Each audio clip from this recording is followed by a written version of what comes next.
அருவினை என்ப உளவோ கருவியான் காலம் அறிந்து செயின்.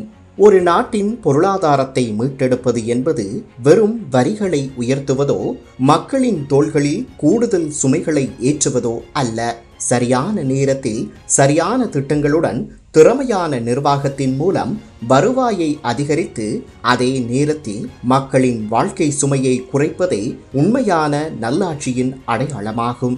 இன்று இலங்கை அந்த பாதையில் உறுதியுடன் நகர்ந்து கொண்டிருப்பதை அண்மைய 2 முக்கிய முன்னேற்றங்கள் தெளிவாக எடுத்து காட்டுகின்றன.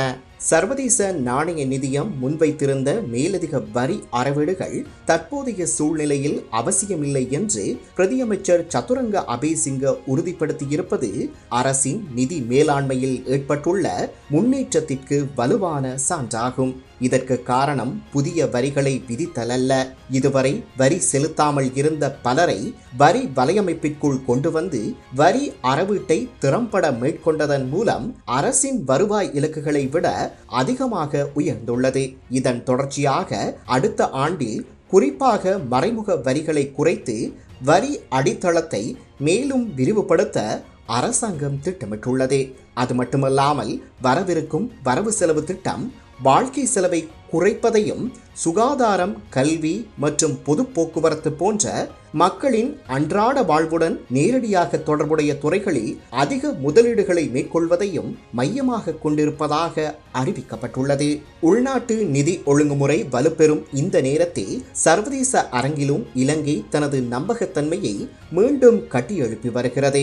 கடன் மறுசீரமைப்புக்கு பின்னர் வெளியிடப்பட்ட இன்ஸ்டிடியூட் ஆஃப் இன்டர்நேஷனல் ஃபினான்ஸின் இன்வெஸ்டர் ரிலேஷன்ஸ் அண்ட் டெப்ட் transparency report 2026 the transparency dividend அறிக்கையில் முதலீட்டாளர் உறவுகள் மற்றும் கடன் வெளிப்படைத்தன்மையில் உலகின் மிக வேகமாக முன்னேறி வரும் நாடுகளில் ஒன்றாக இலங்கை அங்கீகரிக்கப்பட்டுள்ளது. 2025 ஆண்டில் 37.33 ஆக இருந்த இலங்கையின் இன்வெஸ்டர் ரிலேஷன்ஸ் கண்ட்ரி ஸ்கோர் 2026 ஆண்டில் 43.67 ஆக உயர்ந்து 6.3 புள்ளிகள் முன்னேற்றம் கண்டுள்ளது. மதிப்பீடு செய்யப்பட்ட 57 வளர்ந்து வரும் நாடுகளில் முதலீட்டாளர் உறவுகளில் அதிக முன்னேற்றம் கண்ட நாடுகளின் பட்டியலில் வியட்நாம் நேர் 10.9, பெலிஸ் நேர் 8.2, மொசாம்பிக் நேர் 6.4 ஆகியவற்றுக்கு அடுத்தபடியாக 6.3 புள்ளிகளுடன் இலங்கை 4வது இடத்தை பெற்றுள்ளது. உலகளாவிய சராசரி வெறும் 36.1 இலிருந்து 37 மட்டுமே உயர்ந்த நிலையில் இலங்கையின் இந்த முன்னேற்றம் தனித்துவமான சாதனையாகும்.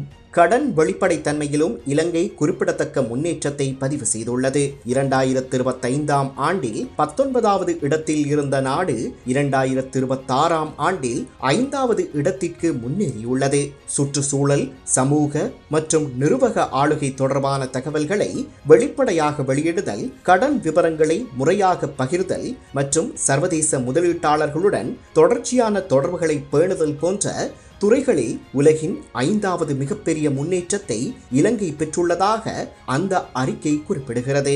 2024 டிசம்பரில் அறிமுகப்படுத்தப்பட்ட இன்வெஸ்டர் ரிலேஷன்ஸ் புரோகிராம் மற்றும் பப்ளிக் டெப்ட் மேனேஜ்மெண்ட் ஆபீஸ் முன்னெடுத்த முதலீட்டாளர் ஈடுபாட்டு நடவடிக்கைகளே இந்த வெற்றிக்கு முக்கிய காரணங்களாக சுட்டிக்காட்டப்பட்டுள்ளன.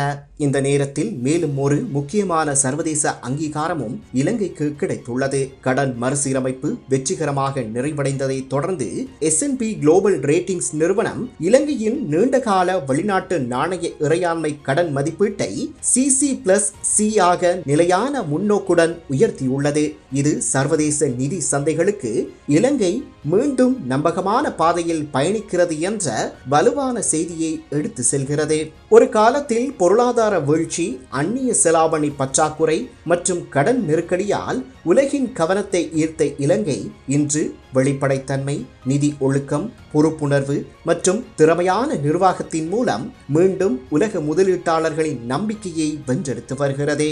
மக்கள் மீது புதிய வரிச்சுமைகளை ஏற்றாமல் அரசின் வருவாயை உயர்த்தும் திறனும் உலக அரங்கில் மீண்டும் மதிப்பை பெறும் இந்த பயணமும் இலங்கை புதிய பொருளாதார அத்தியாயத்தை நோக்கி உறுதியான அடிகளை எடுத்து வைக்கிறது என்பதற்கான மறுக்க முடியாத சான்றாகும்.